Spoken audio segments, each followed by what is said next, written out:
Hola, muy buenas tardes a todos. Bienvenidos nuevamente a nuestra sexta versión del webinar en Data Science que organizamos en conjunto con la Fundación Telefónica, con el apoyo de, no sé, grupos de investigadores de nuestra área de Big Data, inteligencia territorial, inteligencia artificial, y también al apoyo de la Universidad del Desarrollo y el Instituto de Data Science que ellos tienen. El día de hoy tenemos un invitado muy especial, ¿sí? Nuestro invitado internacional, Carlos. Bienvenido, Carlos Hershenson. Gracias por aceptar nuestra invitación. Gracias por la Eh, invitación. sí, no, gracias a ti. Como les comentaba, es la primera vez que tenemos a lo largo de nuestros 6 webinars un invitado internacional. En general hemos tenido invitados de nuestra área de trabajo que tratan de difundir el trabajo que hacen con toda la comunidad y también, bueno, de todo Chile, y ahora vamos creciendo y vamos engrandeciendo nuestra red de conexiones y creando esta comunidad para todos los apasionados del data science, ciencia de datos y todo lo que es analítica que va surgiendo. La idea es poder apoyarnos entre todos y seguir difundiendo conocimiento. Bueno, yo quiero presentarles un poco más, hablar un poquito más sobre Carlos. Carlos es ingeniero en computación. Él es maestro en todo lo que es sistemas evolutivos y adaptativos de la Universidad de Sussex y doctor en ciencias de la Universidad Libre de Bruselas. Actualmente es investigador titular en la Universidad Nacional de México, ¿sí? Del Centro de Ciencias de la Complejidad. Bueno, Carlos tiene bastante trayectoria en el desarrollo de todo lo que son la ciencia de los sistemas complejos, ¿sí? Tiene un montón de temas en los que ha ido investigando en todo lo que son redes complejas, y actualmente es también editor en jefe de Complexity Digest, que es un sitio web que bueno, está creado en la Universidad Nacional de México, y lo que trata esta página, este sitio web, es de hacer la difusión para toda la comunidad en todo lo que son temáticas de sistemas complejos y redes complejas. También Carlos es miembro activo de la Sociedad de Sistemas Complejos Europea, ¿sí? Bueno, y colaborando en temas de organización de conferencias y en cómo llevar adelante el desarrollo de la sociedad en sí. Bueno, a Carlos yo lo conocí como parte de la sociedad, que también soy miembro de esta sociedad de sistemas complejos, de la parte europea en una conferencia, y bueno, yo feliz igual de ser parte de este grupo que trabaja en todo esto que es innovando en todo lo que son sistemas complejos. También el día de hoy, como siempre, nos acompaña Francisco Altimiras. Francisco también es parte del equipo, es como de los promotores, gracias Francisco, que partió con esta idea. Entonces, él junto a Karen Opitz, que también nos acompaña, como los promotores de esta idea de generar estos espacios para poder intercambiar nuestras experiencias. Francisco también es doctorado en Ingeniería de Sistemas Complejos, así que bueno, sí, somos parte de esto y nos encanta lo que hacemos. Y todos los que se quieran ir sumando a esto, sean bienvenidos y pueden invitar a otras personas que les guste y seguir creciendo nuestra comunidad. Así que bueno, no sé, el día de hoy vamos a tocar un tema así bien, bien bueno, que es un trabajo que desarrolló Carlos a lo largo de varios años, tengo entendido, y con un equipo grande, ¿no? De apoyo. Y bueno, el tema de la charla de hoy son sistemas complejos para revelar redes de evasores fiscales. Y ahí, bueno, Carlos nos va a contar un poquito más sobre este trabajo a detalle y su experiencia en esto. Y por favor, Carlos. Sí, muchas gracias, Silvia. ¿Ya pueden ver mi presentación? Sí, se ve correctamente. Sí. Bueno, mira, antes de comenzar, aclarar la dinámica de la presentación que tenemos siempre, para los que se van sumando y son nuevos. Tenemos un box en la parte inferior o tal vez superior en la presentación, en sus pantallas, que son preguntas y respuestas. Así que durante la presentación no pueden interrumpir, pero si tienen dudas o consultas las pueden dejar por escrito y al final Carlos las va a ir respondiendo una a una y aclarando esas dudas. Eso solamente. Bueno, Carlos, puedes comenzar. Sí, muy bien, Silvia. Bueno, pues muchas gracias. Déjenme ordenar aquí. Y bueno.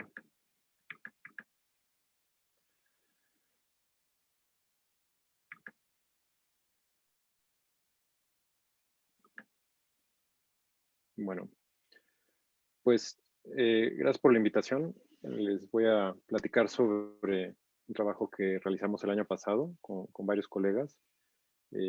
Fue por petición del Servicio de Administración Tributaria, que es la parte descentralizada del gobierno mexicano que se encarga de la recolección de impuestos. Esta pues investigación es parte de proyectos que tienen colaboración con universidades y pues el equipo en el que participó pues estoy yo, pero pues varios colegas de la UNAM y de fuera de la UNAM, estudiantes y pues todo esto que voy a platicar es público, ¿no? Está publicado en un documento que está disponible en la red, en el sitio del SAT. Entonces, lo que, digamos, una oportunidad de estudiar este fenómeno que se puede dar en pocos países, de los cuales, curiosamente, Chile podría ser otro de los países en los que se podría hacer un estudio similar. ¿Por qué? Porque la mayoría de los países que tienen, pues no sé, una recaudación fiscal relativamente estable, pues no han tenido una gran necesidad de digitalizar y de monitorear todas las transacciones que hay entre personas físicas o morales, ¿no? Entre personas, empresas, todos los flujos de dinero para ver si están pagando o no, si están deduciendo lo que deberían deducir o no. Entonces, pues podríamos decir que en países más desarrollados que los latinoamericanos, pues no necesitan de un sistema así. En países menos desarrollados, pues no tienen la tecnología para que se digitalicen todas las transacciones del país. México y Chile son de los pocos países donde esto sí se ha hecho. En México, desde 2014, esto es obligatorio. Digamos, llevar un registro digital de todas las transacciones grabables. Entonces, pues esto genera una cantidad de datos impresionante.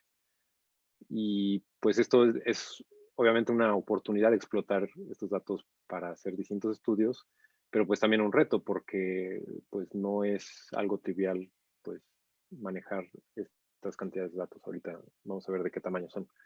Y algo que pues ya se había hecho es que pues de manera un poco manual el SAT tenía, bueno, tiene equipos que pues detectan actividades sospechosas, investigan si hay empresas que básicamente están vendiendo comprobantes fiscales de manera tal que otros contribuyentes puedan deducir impuestos pues, de manera ilegal.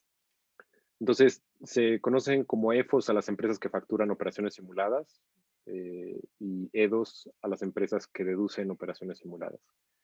Y bueno, también pueden ser personas físicas, individuos quienes realizan estas actividades, ya sea que compran una factura falsa o que emiten una factura de un servicio que nunca se dio.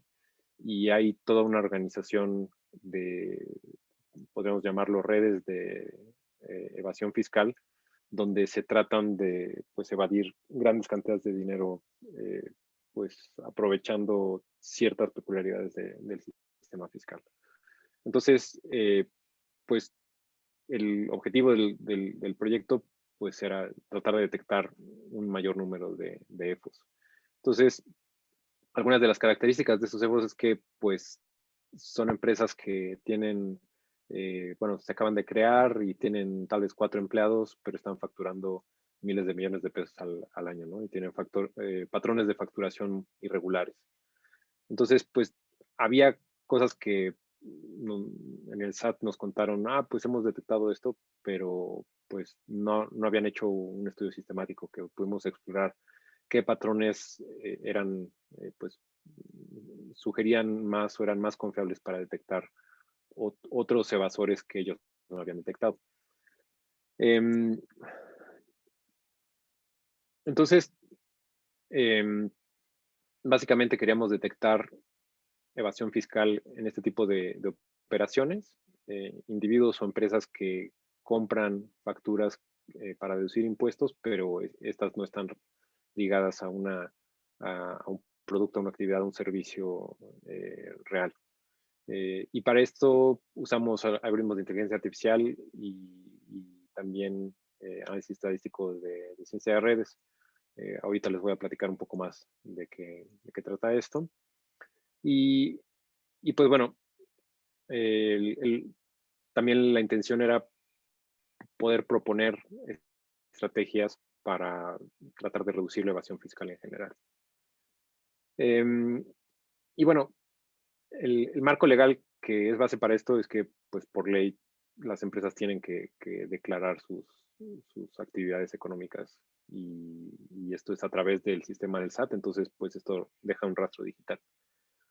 Los datos que el SAT nos proporcionó fueron los siguientes: un catálogo de registros federales de contribuyentes anonimizados, que estos básicamente son empresas o personas eh, que pues no sabemos quiénes eran, era pues una llave anonimizada, pero estamos hablando de 81 millones de RFCAs. La mayoría de estos no emiten facturas, solo las reciben, entonces pues eso simplifica un poco, reducía solo a unos cuantos millones de RFCAs el universo de posibles EFOS. Y también una lista de posibles EFOS bueno, no, que ellos ya habían identificado, 3.726 que ya, o que había un veredicto de que sí habían incurrido en actividades de evasión fiscal, y 3.359 que sospechaban, pero como que todavía no tenían un veredicto legal, pero pues todo apuntaba de que la mayoría era. Entonces, pues este es un desbalance enorme, ¿no? Un conjunto de datos de 81 millones y pues otro conjunto de 6,000. Más adelante en el proyecto recibimos unos miles más, pero pues estamos hablando que pues son 4 órdenes de magnitud de diferencia de un conjunto eh, de ejemplos con el conjunto total del universo, ¿no? Entonces, tratar de identificar esto pues con las técnicas tradicionales de clasificación automatizada es pues muy difícil, ¿no? Entonces tuvimos que andar ajustando distintas cosas para tomar esto en cuenta con distintos métodos.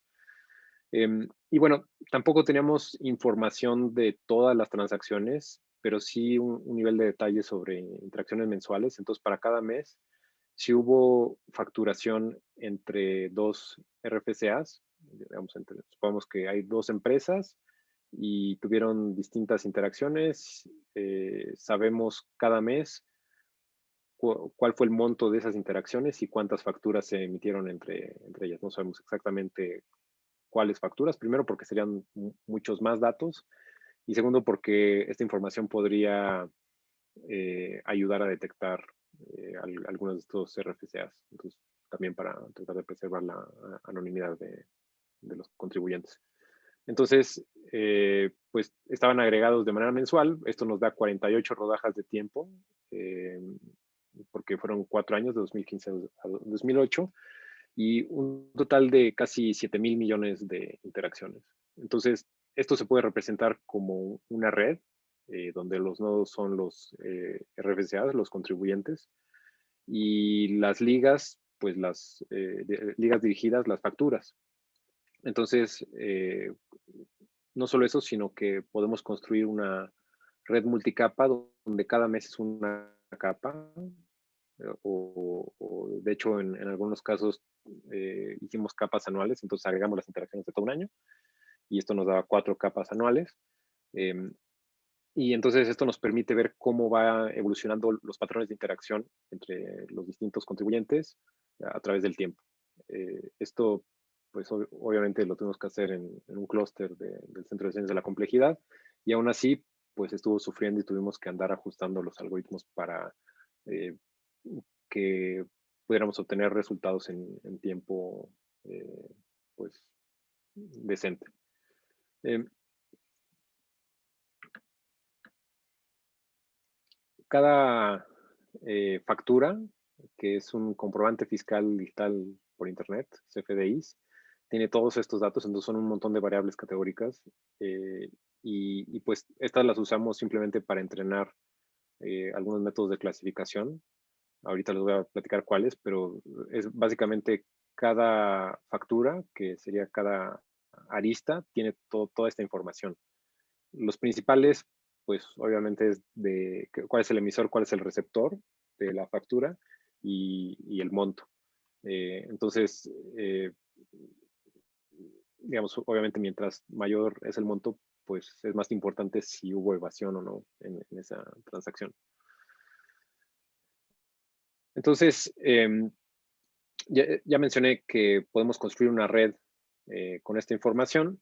Entonces, usamos ciencia de redes para categorizar tanto cualitativa como cuantitativamente la estructura de estas redes y poder identificar patrones que se asocian con evasión fiscal en comparación con patrones de actividad económica, llamémosla honesta, ¿no? Un problema que tuvimos al principio del proyecto, no fue problema, digamos, eh, un detalle interesante. Pues, digamos, recibimos grandes cantidades de datos y una pequeña lista de EFOS, digamos, de evasores fiscales. Entonces, pues pedimos, oigan, pues si no tienen más, por lo menos denos un ejemplo de contribuyentes que ustedes están seguros que no están evadiendo impuestos, para poder decir, bueno, estos tienen una menor probabilidad de estar evadiendo impuestos. Y nos dijeron, no, oigan, no, es que no podemos eh, decir de nadie que no esté evadiendo impuestos, ¿no? No podemos estar seguros. Entonces, pues, en ese sentido, era un poco con la incertidumbre de que, pues, si no podemos estar seguros de que alguien no esté evadiendo impuestos, pues, ok, vamos a tratar de encontrar patrones y asumir eh, que no hay evasión, ¿no? Entonces, por ejemplo, un patrón claro de evasión de impuestos es cuando empieza a haber circularidad, en el sentido de que si yo te emito una factura a ti, es poco probable que tú me emitas una factura a mí, o no solo eso, sino que se hagan ciclos de varios actores. Digamos, si una empresa A le factura a B y B le factura a C y C le factura A, eso es muy sospechoso. Normalmente, digamos, cuando hay una declaración normal de impuestos, pues hay, digamos, como un árbol o una cascada de facturación y no hay ciclos, no hay bucles. Entonces, bueno, esto es algo que justo empezamos a explorar el año pasado. Este año tenemos otro proyecto con el SAT y estamos estudiando otras propiedades de, de las redes de interacción. Pero bueno, también usamos métodos de aprendizaje automatizado, en particular redes neuronales artificiales y árboles de decisión, para clasificar digamos, los RFCAs y sugerir sospechosos en base a las propiedades que tienen, si son similares o no a las de los CEFOS que ya el SAT había detectado. Entonces, pues les voy a platicar de estos 3 métodos: categorización con ciencia de redes, bueno, basada en la topología de las redes de interacción, y clasificación de aprendizaje automatizado, por un lado redes neuronales profundas y por otro árboles de decisión, bueno, bosques aleatorios.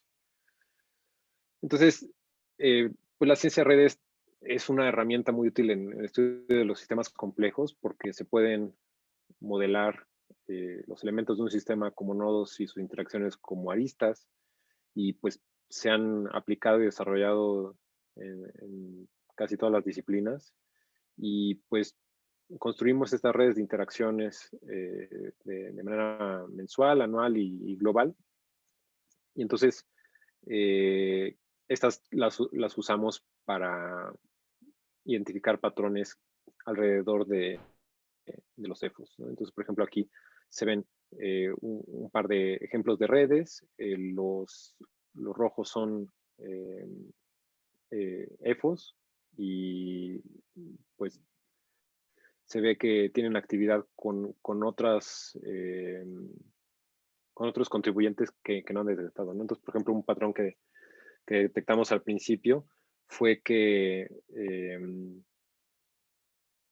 por ejemplo, hay un EFO, entonces sabemos que está vendiendo facturas a muchos contribuyentes y luego hay otro contribuyente que les vende factura, bueno, que les está facturando a los mismos contribuyentes. Entonces es demasiado sospechoso que haya dos empresas diferentes con los mismos clientes. Si sabemos que una está, digamos, fabricando facturas para evasión fiscal, pues lo más probable es que la otra sea una empresa pues, de las mismas personas o del mismo grupo que tienen los mismos clientes, ¿no? Entonces, es algo que pues, se puede detectar relativamente fácil con, pues, con distintos algoritmos. Entonces, se empiezan a formar comunidades, nos podemos fijar en los CEFOS y después ver con quiénes interactúan y en base a eso ir detectando otras empresas que evaden impuestos. Este año nos estamos enfocando no solo en los CEFOS, sino también en los CEDOS. Esto quiere decir no solo los que venden facturas simuladas, perdón, sino en los que las compran.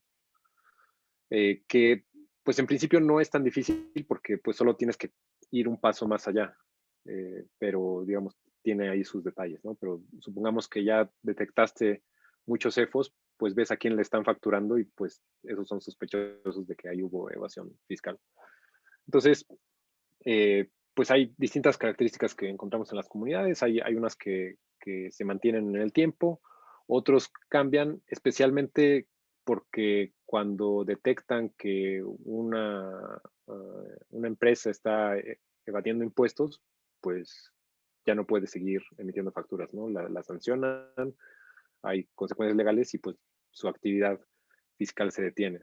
Entonces, algo que se puede hacer, digamos, ahorita es muy fácil generar otra empresa y pues seguir facturando desde otro RFC a los mismos clientes, pero entonces se puede detectar, pues ya habíamos detectado esta empresa que cerró, pues vamos a ver a quién le facturaba y después vamos a ver si en el futuro aparece otro RFC que le está facturando a los mismos clientes, ¿no? Porque pues al final de cuentas la gente quiere seguir evadiendo impuestos. Em, y bueno, nosotros, pues, al tener la información anonimizada y también, pues, desconocer muchos aspectos legales y fiscales, pues no podemos decir, pues sí, este nodo a fuerza es, ¿no? Entonces nosotros solo hablamos de sospechosos, en el sentido de que si encontramos patrones muy similares a los que ellos ya detectaron, pues así como que les pasamos la lista a ver, pues sería interesante que checaran quién es esta empresa, ¿no? Em, y, pues bueno, otra característica es que pues al haber tan pocos EFOS va a haber muchos desconocidos que pues no se sabe si son o no EFOS, si son sospechosos o no, alrededor de estos EFOS. Entonces, pues hay distintos tipos de emisión, distintos tipos de montos. Por cuestiones de tiempo, pues no puedo ir a muchos detalles, entonces me voy a estar brincando algunos de los detalles también para dejar espacio para preguntas y respuestas. Entonces, nada más un concepto es el alcance de un nodo. Entonces, para ciertos cálculos, pues restringimos a cierta distancia pues, los alcances de un nodo, ¿no? Entonces, si al le emite una factura B y B le emite una factura a C, pues C está a 2 pasos de A. Y si C le emite a D, entonces D está a 3 pasos de A.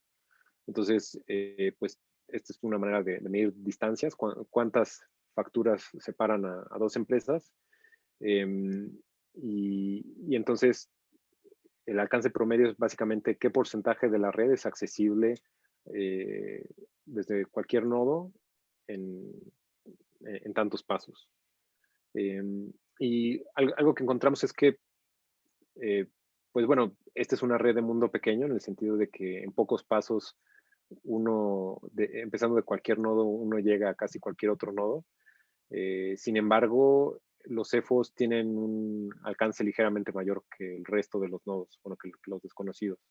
Entonces, en 5 pasos, básicamente ya tenemos más del 75% de los nodos de la red. Y pues bueno, si, si tú le compras si tú recibes una factura de un EFO, pues eso te hace muy sospechoso de que estás evadiendo. Pero como se hacen redes de evasión fiscal, pues para ocultar, pues esto hay cierta transitividad. Entonces, tomamos un índice de cercanía. Entonces, mientras más cerca estás de la facturación de un EFO, pues es más sospechoso de que estés evadiendo impuestos, ¿no? De que seas parte de una red de corrupción perdón, de evasión fiscal. Entonces, eh, podemos contar cuántos EFOS hay cerca de cada RFCA, de los desconocidos, y pues hay relativamente pocos RFCAs cerca de los CEFOS, pues también porque hay pocos CEFOS, y pues esto hace que esos RFCAs sean más sospechosos. Bueno, entonces, pues estas técnicas las usamos pues para, en base a qué tan lejos están de los EFOS en términos de distancia, pues eso los hace más o menos sospechosos. Otro método fue con redes neuronales profundas. Entonces, usamos como conjunto de entrenamiento las variables categóricas de los datos que nos dieron, bueno, de los EFOS que ya habían detectado. Entonces, se hace un conjunto balanceado para que no esté sobre representado los desconocidos, que como mencionaba son 4 órdenes de magnitud más los desconocidos que los CEFOS definitivos. Entonces, simplemente con las variables categóricas, pues se entrena una red neuronal profunda bueno, estos se probaron distintos métodos y el que funcionó mejor fue un entrenamiento iterativo en el sentido de que primero se entrenan con datos y después se entrena otra red con lo que resulta de la otra red y con eso se va mejorando la clasificación. Entonces, pues hay un valor entre 0 y 1 de la red que si nosotros le pasamos los datos de un RFCA, nos dice cuál sería la probabilidad de que fuesen EFOS.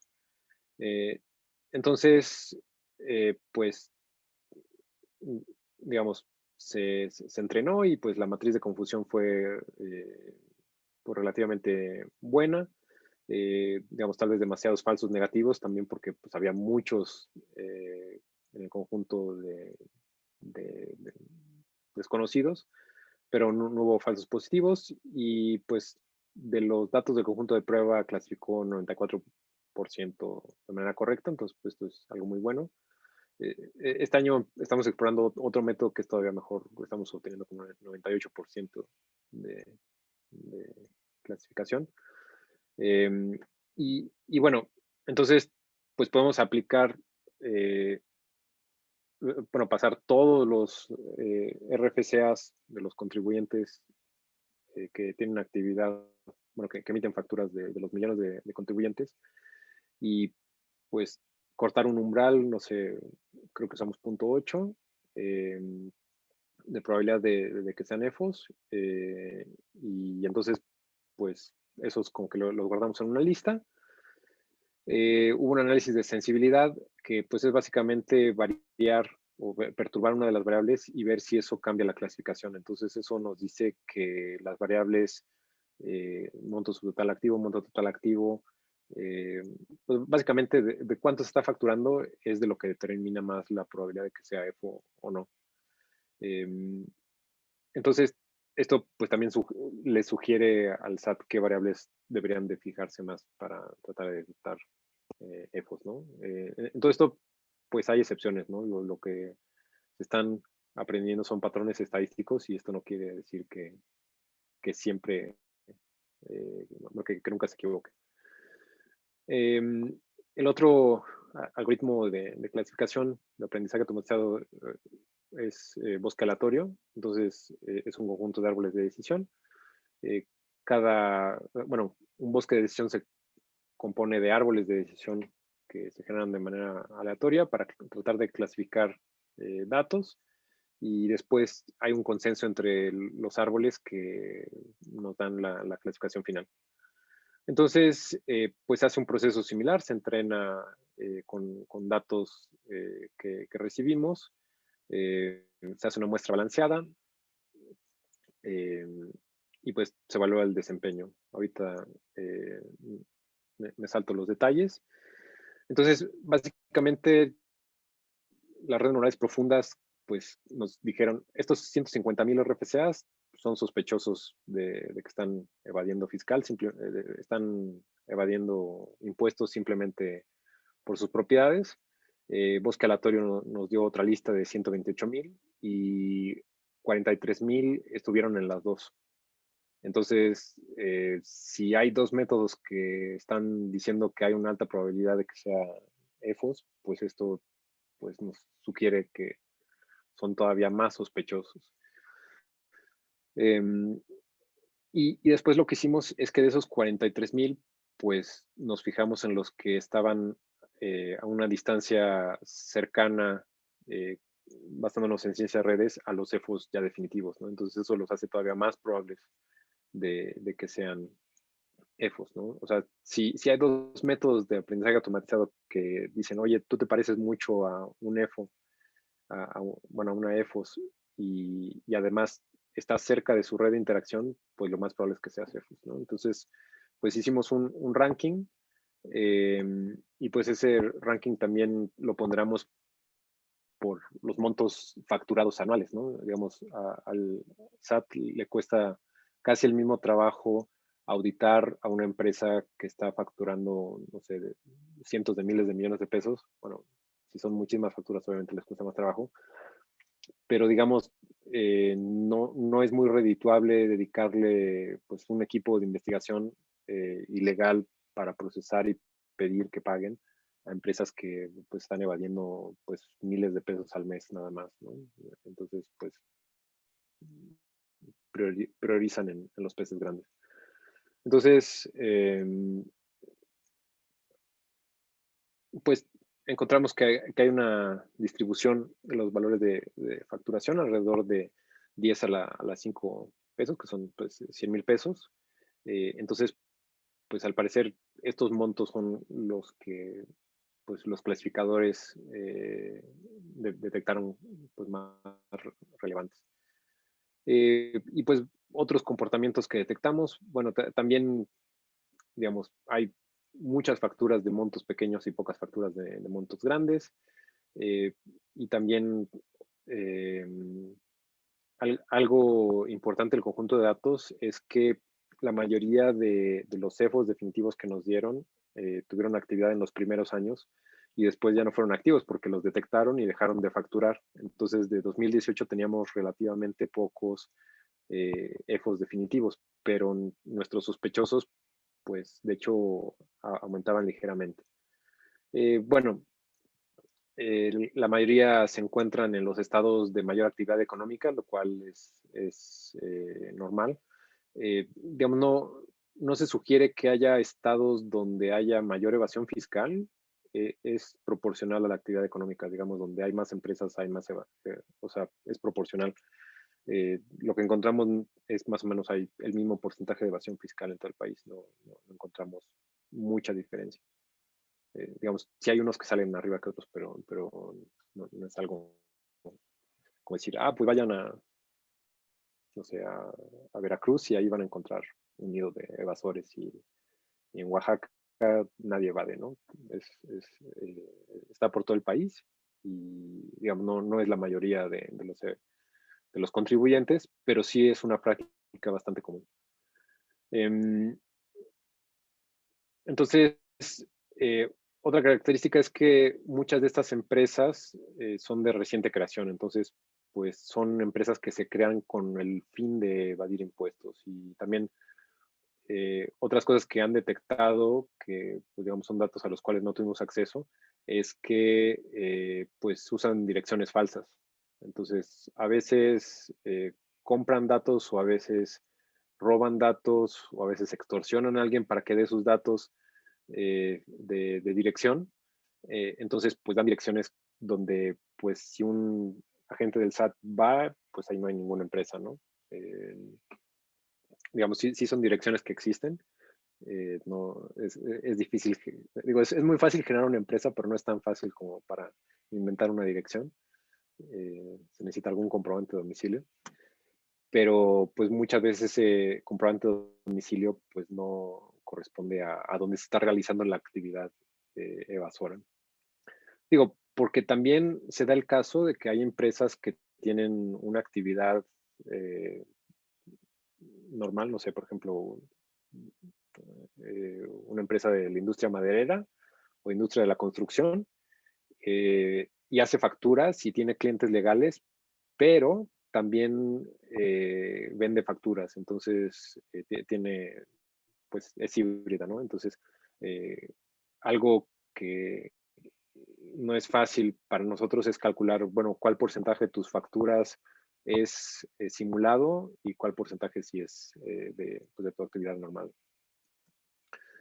Entonces, pues es un reto para estimar cuánto dinero se evadió en estos años. Entonces, pues estos son estimaciones muy burdas por la complejidad que hay para calcular IVA y también porque no sabemos ni qué empresas son, ni cuánto realmente declararon. Luego muchas de estas facturas las generan, pero las cancelan. Entonces, digamos, hay muchas irregularidades, pero sí nos da una idea sobre el orden de magnitud del que estamos hablando. Entonces, pues para calcular esto, pues tomamos criterios, tomando el índice de cercanía, y pues tomamos una cota mínima, una cota máxima, y pues el promedio fue, digamos, un estimado. Entonces, esto, con este índice de cercanía, año por año, pues con la cota inferior, en total podríamos hablar de 7,677 EFOS y con la cota superior 17,000. Y si consideramos todos los montos que facturaron estas empresas, en la cota inferior estaríamos hablando de 60,000 millones de pesos. Pues divídalo entre 20 para, para que sean dólares, entonces serían como 3,000 millones de dólares, bueno, 3 billones. Sí, y la cota superior 260,000, que pues en dólares serían pues más de que como 13 billones de dólares. Entonces, algo interesante es que este año pues el SAT ha estado publicando, bueno, ha estado anunciando que empresas grandes se han estado poniendo al corriente, que es una manera elegante de decir que habían evadido impuestos y les dijeron, oigan, tienen que pagar sus impuestos y ya los pagaron. Y, y de años recientes ya han recuperado entre 30 y 60 mil millones de pesos. Entonces, son pocas empresas, digamos, obviamente fueron con las más grandes y no sabemos qué, qué tanto les ayudó este estudio, pero sí sabemos que tenían conocimiento pues digamos, les pasamos la lista de los sospechosos, ¿no? Entonces, hay la probabilidad de que este estudio les ayudó a encontrar a esos evasores. Eh, y bueno, ya para concluir, obviamente estos métodos pueden ser muy útiles, pero son limitados. Entonces, generalizan los comportamientos ya detectados, pero si hay otros patrones u otros métodos que se practiquen, pues estos métodos no los van a detectar, porque básicamente generalizan las propiedades estadísticas de los CEFOS que el SAT ya había detectado, pero pues de ahí no va a generalizar, pues esto también tal vez tiene otro patrón de operación, eh, eso pues no lo puede hacer estos métodos, ¿no? Entonces, una ventaja es que pues sí podemos obtener una lista jerarquizada y pues investigar más adelante cuál es la probabilidad de que estos eh, EFOS sean evasores. Y también, por otro lado, pues puede ser que haya otros evasores que estos métodos no estén detectando, ¿no? Una retroalimentación positiva que nos dieron más o menos hacia el final eh, del proyecto es que, bueno, el SAT cada año saca una lista de qué empresas ellos han detectado que son EFOS.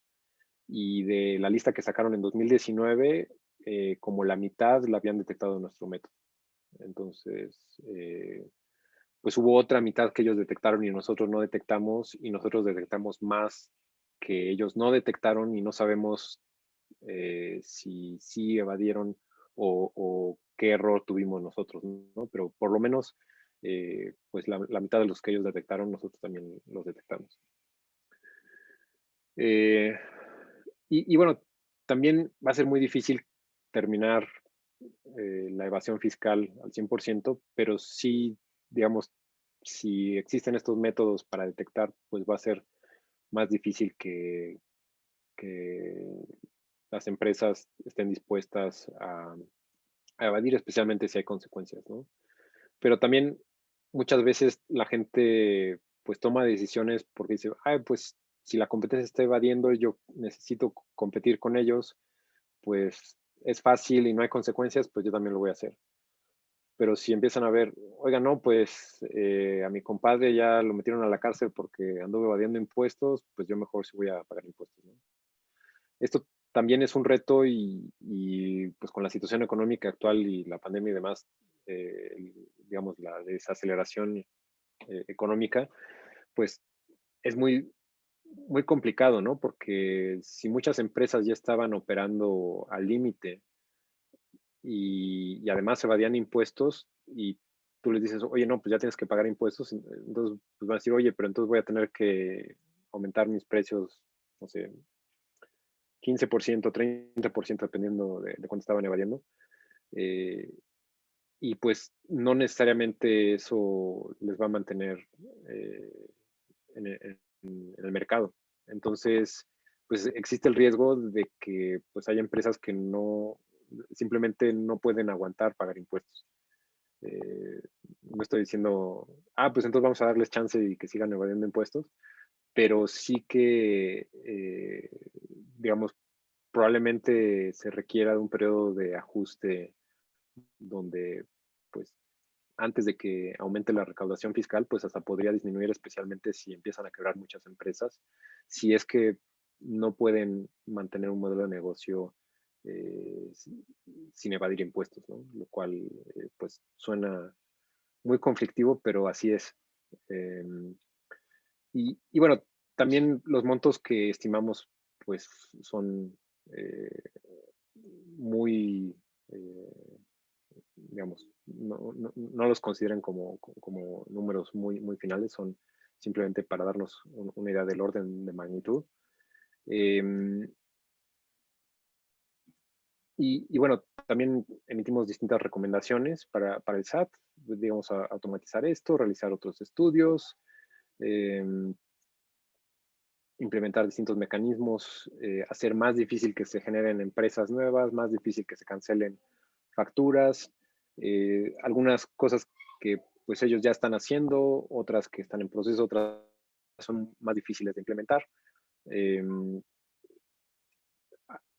Hay, digamos, otras cuestiones que pues son como que muy particulares que no vale la pena mencionar. Eh, y bueno, de trabajo futuro, pues algo ya estamos haciendo este año, pues es tener retroalimentación sobre qué tan buenas fueron estas calificaciones, eh, tratar de estudiar más el comportamiento de los CEFOS,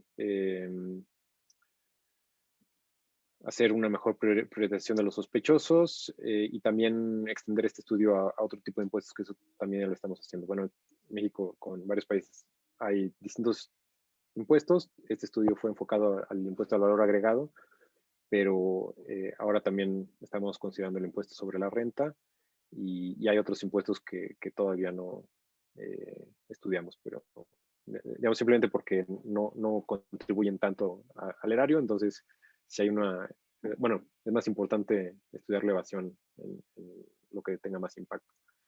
Entonces, todavía esto se puede mejorar considerablemente de distintas maneras, pues con retroalimentación, analizando más datos que tienen, digamos, hay todavía más datos que están disponibles y que podrían ayudar a mejorar la clasificación. Esto pues también puede tener una relación con lavado de dinero, corrupción, tráfico, exportaciones ilegales, eh, que pues digamos, ahí ya es como que otra área del gobierno la que trata esto, porque esto pues ya son cuestiones criminales, pero probablemente métodos similares se puedan desarrollar para identificar también ese tipo de actividades, ¿no?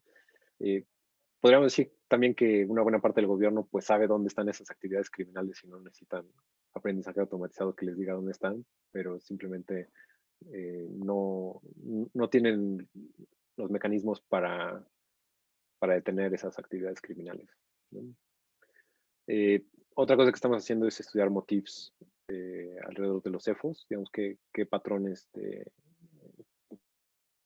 qué distribución de motifs caracterizan a las redes cercanas a los CEFOS en comparación con la mayoría de los contribuyentes, ¿no? Digamos, ya habíamos detectado que hay estos tipos de circularidad y pues, digamos, hay otros tipos de patrones que nos gustaría identificar. Entonces, si hay preguntas, con gusto las respondo. Muchas gracias, Carlos, por la presentación. Antes de partir con las preguntas, hay una pregunta. Para los participantes, si quieren hacer preguntas, pueden escribirla ahí en la sección de preguntas y respuestas. Yo voy a partir con la primera pregunta. Primero que todo, agradecerte el tiempo que te diste para poder presentar. Y me quedan algunas dudas respecto a la interacción que existe entre la academia con estas organizaciones del gobierno, como el SAT, que supongo es el servicio que administra todo el tema tributario en México, ¿no es cierto? Sí. Sí. Ahí la pregunta es, ¿cómo se hace esta transferencia de tecnología cuando son, como tú mencionabas, herramientas de sistemas complejos que de alguna forma son complejas de poder transferir a las organizaciones? ¿Cómo se hace ese trabajo de comunicación entre la academia y las organizaciones del gobierno? Sí, pues es, es muy complejo. Eh, simplemente la burocracia para firmar el convenio de colaboración, creo que es más fácil hacer el proyecto que firmen el convenio. Eh, entonces, ese es todo un reto. Y luego también la transferencia, pues, no es, no es nada fácil, porque pues desde que empezamos nos dijeron, no, pues nosotros queremos empezar un laboratorio de ciencia de datos, pues básicamente para en pocos años nosotros poder hacer in-house este tipo de proyectos. Pues esto es, no sé, llega gente nueva, acaba de haber cambio de gobierno y decían, no, pues sí, vamos a impulsar una nueva área de ciencia de datos, un laboratorio, pues esto va a redituar eh, considerablemente, ¿no? Pues obviamente que es redituable, simplemente los montos que han recolectado este año, pues son eh, como 4 órdenes de magnitud mayores a lo que les costó el proyecto. eh, entonces, eh, el problema es que pues no tienen hasta el momento no tienen la gente con la capacidad de recibir la tecnología, lo cual eso nos ha pasado también en otros proyectos con otras ramas del gobierno. ¿Y por qué no tienen gente con esa capacidad, pues porque hay mucha demanda y poca oferta. Entonces, lo que alguien gana en gobierno, pues no se compara con lo que puede ganar en la industria privada, entonces pues, no pueden retener talento necesario para manejar este tipo de proyectos. Y otra opción es decir pues ok, no tienes la gente, pues contrata a una empresa que te maneje este proyecto. Y pues en algunos casos lo hacen, en otros no. Bueno, más bien no lo hacen, ¿no? Entonces, pues es como que una oportunidad perdida de aprovechar la tecnología que ya está disponible. A nosotros en el día a día de los proyectos que tenemos en relación a ciencia de datos con Silvia y con el equipo que existe en Telefónica, nos damos cuenta que cuando queremos partir un proyecto de ciencia de datos, gran parte de la tarea tiene que ver con la recopilación de la información y de poder preprocesar toda esta información. En el caso de este proyecto en particular, ¿qué tan complejo fue procesar toda esta cantidad de datos, considerando que comentabas que tenían millones de registros? Sí, bueno, estaban relativamente limpios, entonces, digamos, un problema en algunos proyectos es cuando te dicen, pues tengo estos datos, pero los tengo en archivos PowerPoint, ¿no? Así como que, por favor, dame los bonitos, ¿no? Entonces, eso no fue problema. El problema fue simplemente el volumen. Ya no me acuerdo cuántos terabytes de datos eran, ¿no? Pero, pues sí, creo que eran como 2 terabytes de datos y comprimidos, si no mal recuerdo. Entonces, pues procesarlos fue algo, pues, pues sí, lento y pues también que implica desarrollar algoritmos que sean muy eficientes, ¿no? Porque pues si tienes, no sé, unos miles de datos, pues no necesitas ser cuidadoso con la eficiencia de los algoritmos. De todos modos, pues obtienes el resultado relativamente rápido. Y pues aquí es que pues no podíamos obtener resultados que queríamos inicialmente. Entonces, a ver, ok, ¿cómo hacemos este cálculo? Especialmente cuando hablas de redes, ¿no? Porque pues muchos algoritmos para, no sé, por ejemplo, para calcular motifs, pues todas las comparaciones que tienes que hacer, pues hacerlo de manera exhaustiva es, pues algorítmicamente explota, ¿no? Entonces, pues, simplemente no se podía realizar. Hay una pregunta del público de Jimena. Jimena pregunta si existe en México la práctica de adquirir empresas zombies, que supongo que tiene que ver con empresas que están generando transacciones ilegales, y dice que supongo que este método funcionaría súper bien en Chile para detectar este tipo de prácticas, que es muy común en Chile. Bueno, no sé a qué se refiere con empresas zombies, pero por lo que entiendo, lo que me imagino sería como una empresa que dice que hace algo que no hace. Entonces, Supongo que tiene que ver con empresas que se dedican completamente a temas ilegales en relación a los temas tributarios. sí, sí, yo creo que un estudio similar sería relativamente fácil de hacer en Chile porque sé que, digamos, los sistemas de administración tributaria son parecidos y también tienen la información digitalizada. Entonces, si tienen contactos en la dependencia que se encarga, pues con gusto podríamos explorar la posibilidad de una colaboración. Genial, muchas gracias. Acá dice que, Jimena dice que las empresas zombies son aquellas empresas que tienen un bajo nivel de rentabilidad y cuya única manera de sobrevivir es refinanciando su deuda cuantas veces sea necesario, incluso si esta operación resulta más perjudicial que la propia disolución de las mismas empresas. Sí, Gracias, Jimena, por el comentario. sí, la verdad no sé, habría que checar el detalle, no creo que no es una práctica común en México o en Estados Unidos, porque sé que en Estados Unidos una práctica común es declararse en bancarrota y luego generas otra empresa. Y te declaras en bancarrota y generas otra empresa. Y declaras en bancarrota y generas otra empresa. Entonces, de esta manera, sí, en teoría es ilegal, pero no. En algún momento escuché un dato que el 10% de las empresas en Estados Unidos se van a la bancarrota cada año. Lo cual, pues te diría, pues es que son mucha innovación y están como que explorando y fallando e intentando, o están evadiendo muchos impuestos, porque a mí se me hace que, o sea, imagínate si el 10% de la población se muriera cada año, Sí. no debería ser sostenible. Pero bueno, así es en Estados Unidos. Y de hecho, ese dato no lo tengo para México. Tal vez alguien en el SAT sí lo haya estudiado y entonces podría decir, sí, también pasa o no tenemos este candado legal o simplemente es algo que no se da, ¿no? Porque luego también muchas veces estas estrategias como que son pues más circunstanciales, así como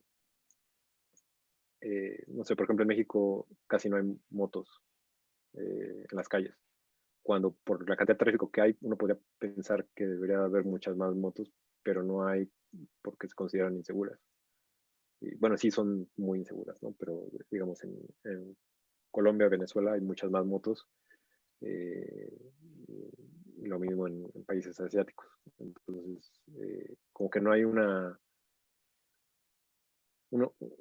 explicación fácil de por qué ciertas estrategias se escogen en algunos países y otras estrategias en otros, ¿no? Entonces, si ya hay como que cierta tradición de evadir impuestos de cierta manera, pues es fácil que se continúe con esa tradición y tal vez no sean las mismas en distintos países. No necesariamente porque en un país esté permitido y en otro no, sino simplemente por tradición. Y yo tengo una última pregunta, me parece que no hay más preguntas del público, y si pudiera hacer un comentario para la gente del público que quizá esté interesado en poder implementar en su empresa o en sus organizaciones proyectos que tengan que ver con sistemas complejos o ciencia de datos, ¿cuál sería el punto de partida para poder comenzar un proyecto de este estilo?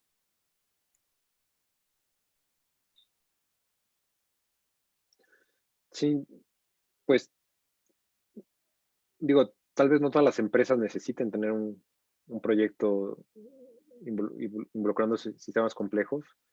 Eh, y depende, bueno, voy a explicar un poco un concepto que propuso Ross Ashby en cibernética en los 50, que es la ley de la variedad requerida.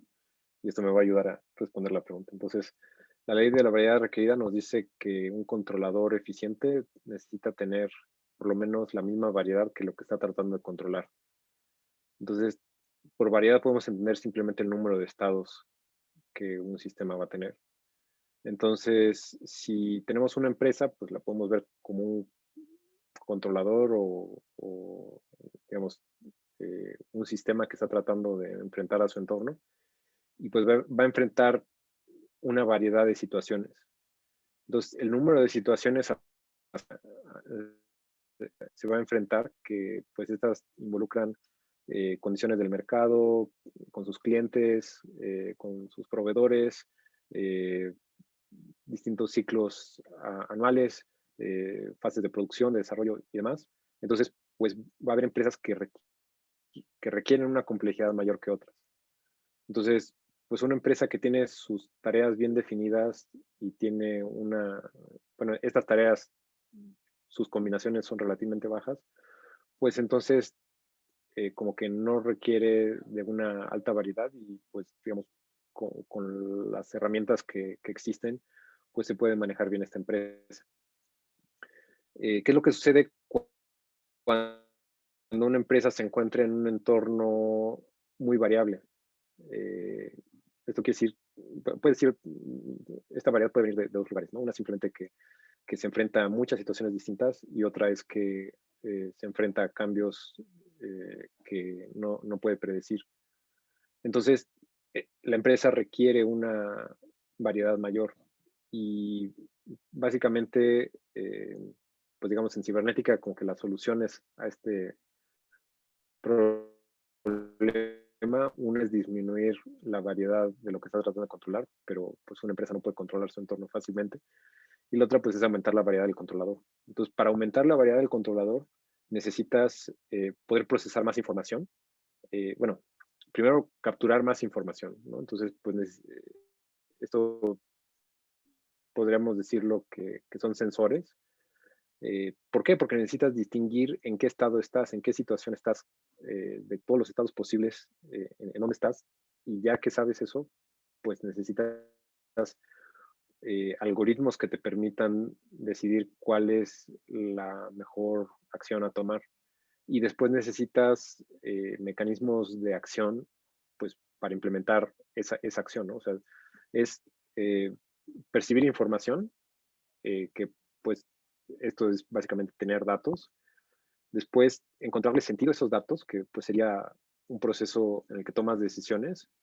Y después, eh, ahora sí que músculo para que esa decisión pueda tener un efecto en el entorno, ¿no? Porque si cualquiera de esas tres cosas te falla, pues no vas a poder controlar el sistema, ¿no? Y la empresa va a ir a la deriva, a merced del mercado más que navegando el mercado. Eh, en el sentido de que pues necesitas información eh, para poder saber en dónde estás, cuál es la situación. Si no tienes ese, pues, digamos, cómo tomas decisiones, ¿no? Puedes tener información, te puedes estar ahogando en datos, pero si no le encuentras sentido, tampoco vas a poder tomar decisiones, ¿no? Entonces, también necesitas tener los algoritmos adecuados para encontrarle sentido a la información, a los datos y poder tomar una decisión. Y puede ser que ya tengas esa decisión, pero no tengas pues los actuadores para implementar esa decisión, ¿no?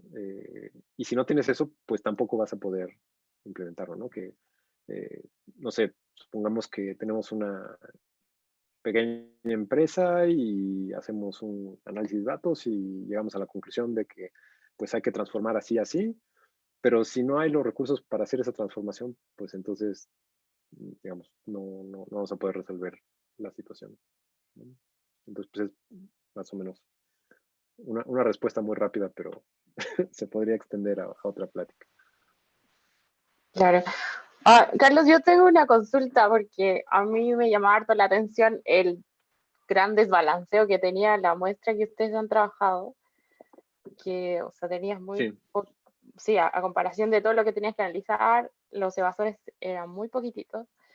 Entonces, ¿qué recomiendas en esos casos, en temas, no sé, hay varias metodologías de rebalanceo, pero no sé, ¿cómo recomiendas tú trabajar esto? ¿Cómo lo han podido enfrentar ustedes en este proyecto? Sí, pues como mencionas, hay distintos métodos, ¿no? Entonces, algo que en este y en otros proyectos hemos hecho cuando tenemos este desbalance de conjunto de datos que queremos comparar, es fijarnos en las distribuciones. Entonces, pues básicamente tenemos nuestro conjunto chiquito y vemos que este tiene una distribución. No sé, por ejemplo, si estamos comparando conjuntos de palabras de distintas fuentes, entonces vemos que hay una distribución de palabras que tiene cierta frecuencia para cada palabra. Y después tenemos otro conjunto más grande de otras palabras, pero tienen otra distribución. Entonces, tratamos de tomar de manera aleatoria palabras del conjunto grande con la distribución del conjunto pequeño. Y entonces eso nos permite pues comparar, pues sería como que un submuestreo, pero no simplemente, pues tomamos el mismo número del conjunto pequeño, tomamos el mismo número de elementos del conjunto grande, sino que tratamos de preservar la distribución estadística.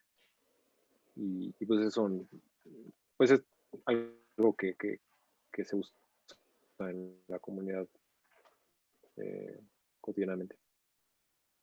Ya, perfecto, buenísimo. Hay algunas felicitaciones acá de Jimena. Dice saludos desde Sydney, muchas gracias por la presentación. Hay otro comentario de Josefa, dice muy interesante el trabajo, te felicito. Mi pregunta es si existe algún repositorio con el código o si hay información. Quizás podrías compartirnos el link de la publicación si es posible. Sí. Sí, el código no, porque es del SAT.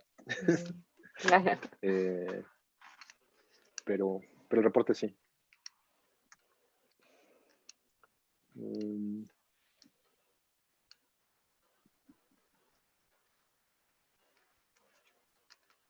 A ver, por aquí lo tengo.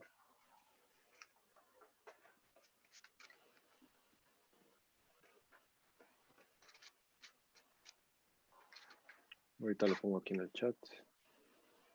Muchas gracias. Y bueno, aprovecho de darle las gracias a todos los participantes. Muchas gracias por su participación. También gracias a Carlos por la presentación, por compartir toda esta información con nosotros. Y no sé si tiene algún otro comentario, Silvia, como para dar término ya al webinar. Bueno, sí, a mí me encantó la presentación de Carlos porque, claro, muestra como la coerción, no sé, universidad-empresa, muestra toda la dinámica que se da con el Big Data, cómo manejar grandes cantidades de datos, y que al final la solución entregada realmente es una solución, o sea, está aportando y también se pudo medir el aporte, aunque era un approach, como dice Carlos, pero en el fondo trataron de demostrar, o sea, cuán valioso podía ser esto. Entonces, que toda la inteligencia y el conocimiento y el tiempo desplegado al final se materializa en un beneficio al país, o sea, que increíble, ¿no? El proyecto completo, sí, me encantó. Y bueno, tratar todos de seguir ese camino, replicar y seguir avanzando. Gracias, Carlos. Y gracias a todos por participar. Un placer. En el chat les compartí la liga al documento. Entonces, tal vez lo puedan compartir con los interesados. Muchas gracias, Carlos. Bueno, damos por terminado entonces el webinar. Muchas gracias a todos. Espero que tengan una súper buena semana. Hasta luego. Chao.